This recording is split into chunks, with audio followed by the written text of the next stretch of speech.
नमस्कार, स्वागत है आपका हमारे खास programme smart cities of India में। और आज हम आ गए हैं राजधानी दिल्ली में, जो कि देश की सबसे पहली स्मार्ट सिटी बनने जा रही है। और इसका दारोमदार सौंपा गया है डीडीए यानी कि दिल्ली डेवलपमेंट अथॉरिटी को। किस तरह से दिल्ली को स्मार्ट सिटी के तौर पर सजाया और संवारा जाएगा, इस पर बात करने के लिए मेरे साथ है डीडीए के vice chairman Balwinder Kumar ji. Sir, welcome to our show. Sir, आपसे मेरा पहला सवाल यही कि पिछले 5 से 7 सालों की बात करें तो दिल्ली में काफी तेजी से ट्रांसफॉर्मेशन हुआ है, लेकिन अब अगले 5 से 7 साल दिल्ली को स्मार्ट सिटी बनाएंगे। कितना पोटेंशियल आप राजधानी दिल्ली में देखते हैं? देखिए, दिल्ली के अंदर बहुत ज़्यादा पोटेंशियल है। एक तो हमारा पास अभी भी करीब 20 से 24 हज़ार हेक्टेयर लैंड जो है हमारे पास पड़ी है, जो एग्रीकल्चर लैंड है, जहाँ पर कि डेवलपमेंट अभी शुरू होना है। दूसरा है जो हमारा एरिया ऑलरेडी डेवलप हो चुका है, बट उसमें बहुत सारा एरिया अनप्लैन्ड है, एनक्रोच्ड है, और जो है समहाउ मतलब जो है वो एक अच्छी डेवलप सिटी को एक शोभा नहीं देता, वो ऐसा बहुत सारा पोर्शन है। तो इन सब चीज़ों को जो है हम लोगों को बहुत इंटीग्रेटेड तरीके से और बड़े कोहेसिव मैनर से इसको हैंडल करना पड़ेगा। तो जो प्लान किया गया है, जो गवर्नमेंट ने प्लान किया है, वो ये है कि जो हमारा ग्रीन एरिया है, जो कि करीब 20 से 24 हज़ार हेक्टेयर लैंड है, उसको हम लैंड पूलिंग पॉलिसी के माध्यम से उसको डेवलप करें। और लैंड पूलिंग पॉलिसी में ये है कि जो है फार्मर्स, डेवलपर्स या वो कंपनी बनाएंगे, सोसाइटी बनाएंगे, वो जो है हमको लैंड देंगे, डीडीए को लैंड देंगे, और फिर डीडीए 48% या 60% लैंड को वापस करेगा, डिपेंडिंग अपॉन द एरिया। जब लैंड वो वापस करेंगे, उसमें प्राइमरीली जो है वो ग्रुप हाउसिंग सोसाइटी और उसमें इंस्टीट्यूशनल कमर्शियल एरिया जो है वो आएगा। तो हम लोग ये इन्विसाज कर रहे हैं कि जब डेवलपर अपना डेवलपमेंट शुरू करे, उसी टाइम जो है डीडीए इंफ्रास्ट्रक्चर जो है वो इस तरीके से डेवलप करे कि वो स्मार्ट इंफ्रास्ट्रक्चर हो, हाई क्वालिटी इंफ्रास्ट्रक्चर हो, जिससे सिटी जो है सेल्फ सस्टेनिंग बने, गुड गवर्नेंस हो, और उसमें social infrastructure, physical infrastructure, IT infrastructure, ये सारे के सारे कंपोनेंट उसमें। सर बिल्कुल, अगर दिल्ली को स्मार्ट सिटी बनाना है तो इंफ्रास्ट्रक्चर को भी स्मार्ट बनाना होगा। जो एरियाज आप लोगों ने आइडेंटिफाई करे, जिस तरह से आपने बोला कि 24,000 हेक्टेयर जमीन को आइडेंटिफाई कर दिया गया, और खासतौर पर द्वारका, नजफगढ़, नरेला के आसपास के जो एरिया है उनको आइडेंटिफाई किया है। जिन इलाकों को आपने आइडेंटिफाई किया है उनको सिलेक्ट करने के लिए, लाइक स्मार्ट सब सिटी बनाने के लिए कोई खास वजह कि उन इलाकों को ही क्यों? बेसिकली ये ग्रीन एरिया है। जैसे मैं शुरू में कह रहा था कि हमें एक तो ग्रीन एरिया जो अभी तक डेवलप नहीं हुआ, एग्रीकल्चर लैंड है, उसको डेवलप करना है। साइमल्टेनियसली जो हमारा डेवलप्ड एरिया है उसको हमें रीडेवलप करना है। और थर्ड जो है, जो एक बहुत इम्पॉर्टेंट जो है डीडीए ने पहल की है, वो एक टीओडी पॉलिसी हम लोग ला रहे हैं, ट्रांजिट ओरिएंटेड डेवलपमेंट। उसमें ये सोचा जा रहा है कि ये मेट्रो कॉरिडोर के 500 मीटर दोनों साइड पर इन्फ्लुएंस जोन होगा, और जहाँ पर कि इंटेंसिव डेवलपमेंट होगा। इंटेंसिव डेवलपमेंट से ये है कि आगे आने वाले टाइम में अब सड़कें हम लोगों की ऐसी नहीं है कि जो बहुत ज़्यादा अनलिमिटेड तरीके से जो है वो व्हीकल्स का भार सह सके। इसलिए हमको इस तरीके से आगे प्लानिंग करनी है कि जो हमारा जो रोड नेटवर्क है वो हमारा जो है वो इस तरीके से रहे कि बहुत ज़्यादा उस पर व्हीकुलर जो है बोझ उसके ऊपर ना पड़े। तो उसके लिए along the metro core intensive development होगा, जहाँ पर कि मिक्स्ड लैंड यूज़ होगा, मतलब वहीं पे ऑफिसेज कॉम्प्लेक्सेस भी बने और वहीं पे रेजिडेंशियल कॉम्प्लेक्सेस भी बने, और इंटेंसिव डेवलपमेंट हो, और जो पब्लिक ट्रांसपोर्ट है उसके ऊपर एम्फेसिस रहे। सर बिल्कुल, अगर आपने मेट्रो की बात करी तो मैं मेट्रो से जो आपने बोला कि आसपास के जो एरियाज हैं उनको रीडेवलप किया जाएगा, कब से ये पॉलिसी आप लाने जा रहे हैं, और किन किन स्टेक होल्डर्स की पार्टिसिपेशन इसमें आप देखते हैं? इसमें बेसिकली जो है ये अभी दिल्ली इलेक्शन के बाद जो है उम्मीद है कि हमारा मास्टर प्लान अमेंड हो जाएगा। मास्टर प्लान के अमेंडमेंट में जो है वो टीओडी पॉलिसी एक चैप्टर है। तो इस तरीके से हम ये मान के चल रहे हैं कि फरवरी के महीने के अंत तक जो है वो टीओडी पॉलिसी भी आ जाएगी। और साइमल्टेनियसली जो हमको ये करना है कि जो हमारा एरिया है, दिल्ली का जो डेवलप्ड एरिया है, उसमें हमारे स्पेशल एरियाज़ हैं, उसमें हमारे अनऑथराइज्ड कॉलोनीज हैं, उसमें हमारी डेवलप्ड कॉलोनीज हैं, वहाँ पर जो है उस एरियाज को रीडेवलप करें। तो इसके लिए जो है वो डीडीए के अंदर जो है इस पर काफ़ी डेलिब्रेशन हो रहा है और स्टेक होल्डर से भी हम लोग इंटरेक्ट कर रहे हैं रीडेवलपमेंट पॉलिसी बनाने के लिए। सर, जिस तरह से आपने बताया कि एक तरफ उन ग्रीन बेल्ट को आइडेंटिफाई कर दिया गया है जहाँ पे स्मार्ट सब सिटीज बनाएगी और साथ ही साथ रीडेवलपमेंट का भी प्लान है जिसमें ज्यादातर दिल्ली को कवर किया जाएगा। किन किन चीजों पर फोकस होगा जब हम दिल्ली के रीडेवलपमेंट की बात करते हैं?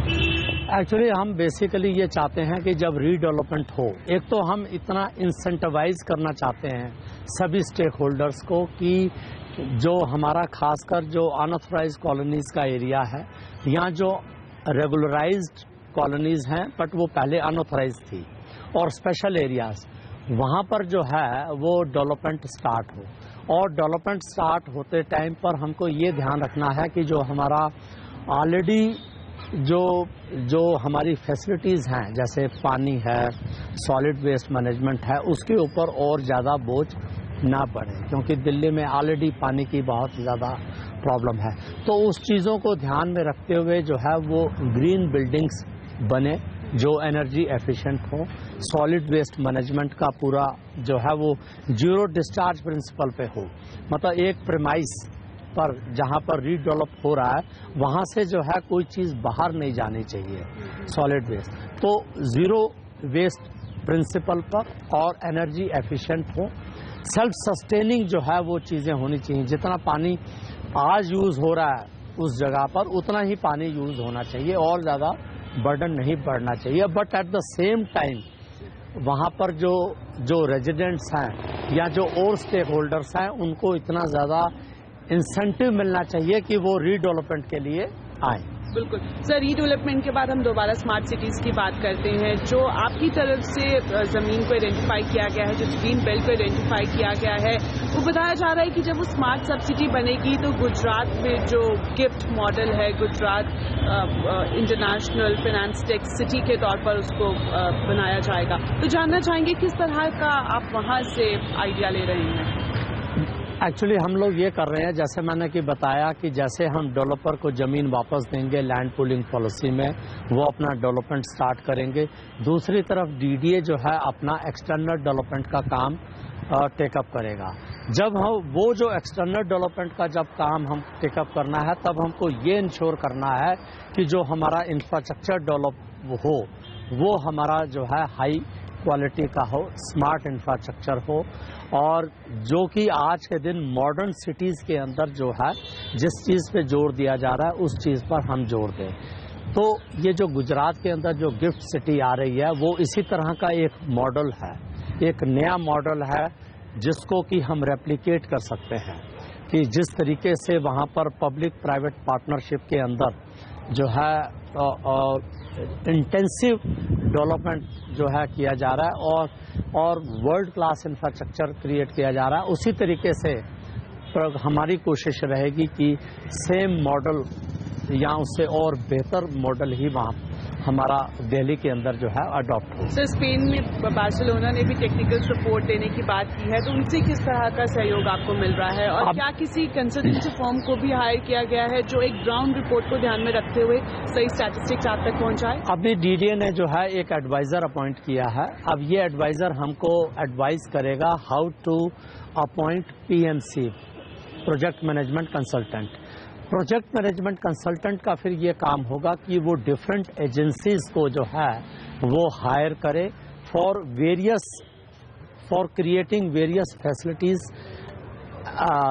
इन दैट एरिया।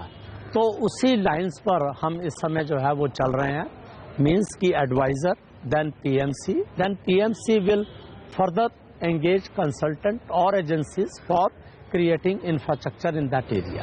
सर, जो जगह आइडेंटिफाई की गई है नजफगढ़, नरेला, द्वारका, इसके अलावा भी क्या है कि मतलब कुछ डीडीए की प्लानिंग है कि दूसरे एरियाज को भी एक्सप्लोर किया जाएगा?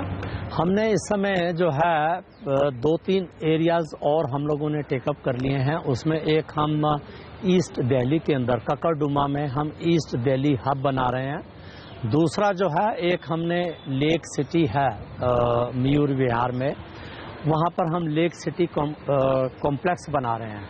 तो ये जो दोनों प्रोजेक्ट हमने टेकअप किए हैं ये बेसिकली इस टीओडी प्रिंसिपल के ऊपर आधारित होंगे। और ये टीओडी पॉलिसी में मैंने जैसे बताया कि वहीं पर मिक्स्ड लैंड यूज़ पर जो है एम्फेसिस रहेगा, वहीं कॉरपोरेट टावर हो, वहीं रेजिडेंशियल हो, वहीं जो है कमर्शियल जो है वो मॉल हो, रिटेल हो, वहीं पार्क हो। इस तरीके से integrated township, mini integrated township develop जो है पर हम लोग जोर दे रहे हैं।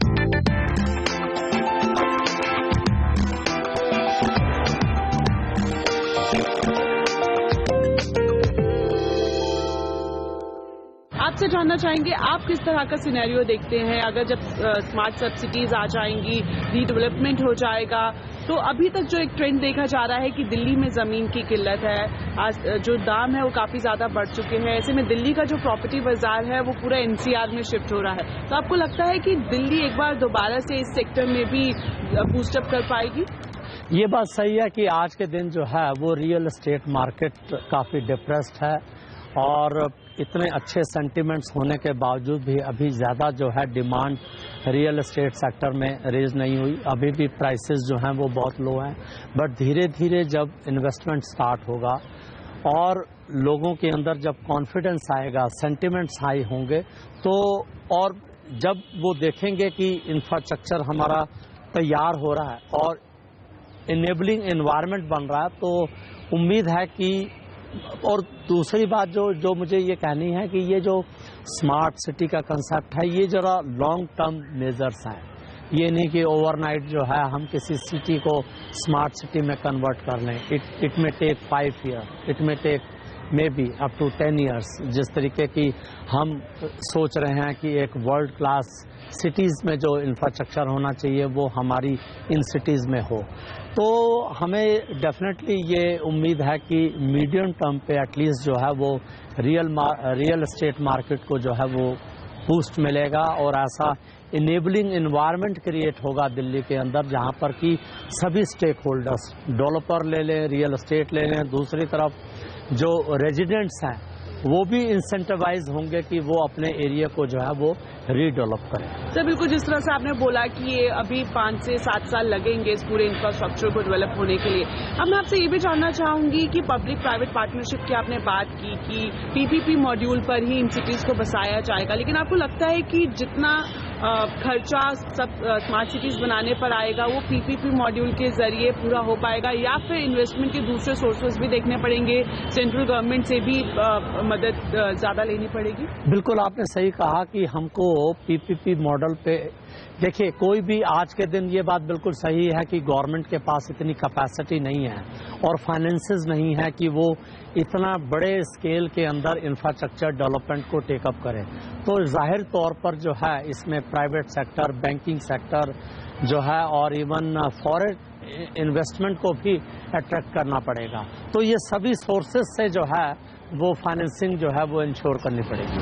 तो बिल्कुल, अभी की दिल्ली की बात करें तो अक्सर देखा गया है जब से दिल्ली एग्जिस्टेंस में आई है जो माइग्रेशन है वो लगातार बढ़ता जा रहा है। और अभी का सिनेरियो अगर बात करें, जिस तरह से इंफ्रास्ट्रक्चर बढ़ता जा रहा है, हर एक सेक्टर में ग्रोथ हो रही है, जो आसपास के राज्य हैं वहाँ से ज्यादातर लोग अब दिल्ली में ही आ रहे हैं, चाहे नौकरी लेनी हो या फिर एक अच्छी पढ़ाई लेनी हो, अच्छी स्वास्थ्य सुविधाएं लेनी हो। आपको लगता है कि जो एक लगातार लोगों का जो बाहर से आने का या फिर माइग्रेशन की जो स्थिति है वो भी एक बड़ा चैलेंज है किसी भी अथॉरिटी के लिए दिल्ली में, जब खासतौर पर डीडीए के लिए जब स्मार्ट सिटी का दारोमदार हो?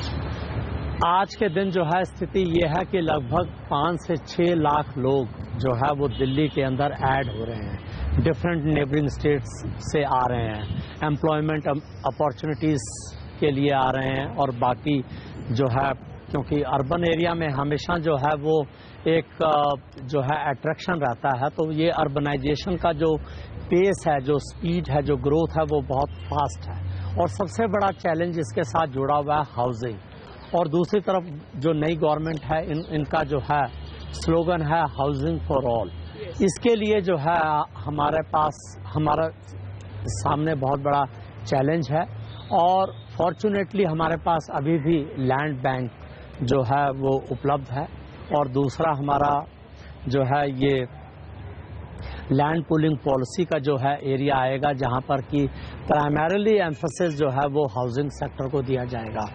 और 400 FAR देने के साथ साथ उसमें 15% FAR जो है वो EWS के लिए भी होगा, मीनिंग देयर बाय कि lower class, middle class, upper class सभी के लिए जो है वो हाउसिंग में जो है वो बढ़ावा दिए जाने का जो है वो प्रपोजल है। और उम्मीद करते हैं कि जिस तरीके से जो है बाहर से लोग यहाँ पर आ रहे हैं, हम लोग जो है एटलीस्ट अगले 3-4 साल में इस तरीके का जो है वो एनवायरनमेंट क्रिएट हो जाएगा कि जो हाउसिंग डेवलपमेंट है वो बहुत फास्ट पेस पे शुरू हो जाए। बिल्कुल सर, DDA की तरफ से भी हर कुछ सालों बाद हाउसिंग की जो स्कीम है वो लॉन्च की जाती है, लेकिन डिमांड इतनी ज़्यादा है कि लाखों की तादाद में लोग उसमें अप्लाई करते हैं, लेकिन सिर्फ हज़ारों को ही उसमें घर मिल पाता है। एक ये भी मैं आपसे जानना चाहूँगी सर, जिस तरह से आपने बोला कि हमारे पास लैंड बैंक है और ज़रूरत भी है, तो आखिर क्या वजह है कि जो प्राइवेट बिल्डर्स हैं, प्राइवेट डेवलपर्स हैं, उनको ज़्यादा से ज़्यादा इन्वॉल्व फिलहाल नहीं किया गया है? अब आगे की जिस तरह से आपने बोला कि PPP मॉड्यूल की तरफ आप लोग बढ़ेंगे तब उनकी पार्टिसिपेशन बढ़ेगी, लेकिन अब जिस तरह से हमने देखा, अगर फिलहाल की भी बात करें तो प्राइवेट जो पार्टिसिपेशन है वो काफ़ी कम दिखाई देती है। क्या वजह आप मानते हैं? ये बिल्कुल आपने सही पॉइंट कहा कि अभी तक जो है दिल्ली के अंदर जो है वो DDA की ही प्राइमरीली जो है रिस्पॉन्सिबिलिटी थी कि जो है वो सभी सोसाइटी के सभी सेक्शन के लिए जो है वो हाउसिंग के लिए जो है व्यवस्था करे। बट अब जैसे मैंने अभी हाल में कहा कि लैंड पूलिंग पॉलिसी आएगी, रीडेवलपमेंट होगा, रीडेवलपमेंट से भी जो है वो बहुत बड़ी संख्या के अंदर जो है एडिशनल हाउसिंग यूनिट्स जो हैं वो क्रिएट होंगी, ड्वेलिंग यूनिट्स क्रिएट होंगी। तो मुझे लगता है कि land pooling policy one side, DDA on the other side, redevelopment and land pooling policy both together, I think इससे काफ़ी जो है वो हाउसिंग सेक्टर को बढ़ावा मिलना चाहिए। मतलब जो प्राइवेट डेवलपर्स हैं, जो कहा जाए कि नामचीन कंपनियां हमारे दिल्ली में मौजूद है, उनको भी मौका मिलेगा कि वो भी DDA के साथ मिलकर हाउसिंग की डिमांड को पूरा कर सके। एग्जैक्टली। और दूसरा जो एक और बड़ा जो चैलेंज है दिल्ली में वो स्लम रीडेवलपमेंट का है कि इतना ज़्यादा जो है लाखों लोग जो है आज के दिन झुग्गी झोपड़ियों में रह रहे हैं और उनका भी जो है बसाने का काम जो है वो बहुत इम्पोर्टेंट है। तो इसके लिए भी अभी हाल में प्रधानमंत्री जी ने भी ये घोषणा की है कि दिल्ली के अंदर जितने स्लम्स हैं उनको सबको रिहेबिलिटेट किया जाएगा, स्लम ड्वेलर्स को जो है वो जो है हाउसेज उपलब्ध कराए जाएंगे। तो इस डायरेक्शन में भी हमको ऐसा पॉलिसी इन्वायरमेंट तैयार करना है कि अभी तक हमारा एक्सपीरियंस इसमें बहुत ज़्यादा अच्छा नहीं रहा। इनफैक्ट जो स्लम में रहने वाले हैं वहाँ पे इतने वेस्टेड इंटरेस्ट क्रिएट हो जाते हैं कि उन्हीं में से कुछ लोग जो है इसको प्रोटेस्ट करते हैं, रेजिस्ट करते हैं। तो अब इस पर भी हम लोग जो है काम कर रहे हैं और कोशिश रहेगी कि एक ऐसी पॉलिसी तैयार हो दिल्ली के अंदर जिससे कि स्लम रिहैब डेवलपमेंट का काम जो है वो तेजी से शुरू हो जाए। सर, आपसे अब आखिर में ये भी जानना चाहेंगी कि अगर पिछले 5 से 7 सालों का हम ड्यूरेशन देखते हैं या फिर कहा जाए कि जब दिल्ली में कॉमनवेल्थ गेम्स हुए थे उसकी एवज में दिल्ली में एक बड़ा चेंज आया है, खासतौर पर यहाँ पर अगर हम इंफ्रास्ट्रक्चर की बात करें, बड़े बड़े फ्लाईओवर्स बन गए हैं, मेट्रो का एक्सपेंशन हुआ है, टर्मिनल जो 3 है उसको इंटरनेशनल लुक दिया गया है। तो आपको लगता है कि दिल्ली का जो मौजूदा इंफ्रास्ट्रक्चर है वो एक अच्छी कंडीशन में है, बस ज़रूरत है तो उसको अपग्रेड करने की? बिल्कुल सही कहा कि इसको सस्टेन करना और अपग्रेड करना ये जो है ये बहुत बड़ा टास्क है और इसके लिए जितनी भी एजेंसीज हैं, not only development agencies but even civic agencies जो हमारी म्यूनिसिपल कॉरपोरेशंस हैं, उनको भी जो है उनको भी अपनी कैपेसिटी बिल्ड करनी पड़ेगी, उनको भी जो है तैयार होना पड़ेगा कि जिस तरीके से आबादी बढ़ती जा रही है और उसको और एग्जिस्टिंग इंफ्रास्ट्रक्चर को अपग्रेड करना है। तो काफी बड़ा जो है वो टास्क जो है इन एजेंसीज के सामने भी है। बिल्कुल कहा जाए कि एक बड़ा चैलेंज है ना सिर्फ डीडीए के सामने बल्कि वो सभी एजेंसी जो दिल्ली के विकास से जुड़ी हुई है। हम उम्मीद करते हैं कि लगातार जो एक शुरुआत हो गई है वो आगे भी बढ़ेगी और दिल्ली अगले 5 से 7 सालों में हम सबके सामने स्मार्ट सिटी के तौर पर उभरेगी। सर, आपने हमारे लिए वक्त निकाला हमारे खास प्रोग्राम के लिए, थैंक यू सो मच। बहुत बहुत धन्यवाद।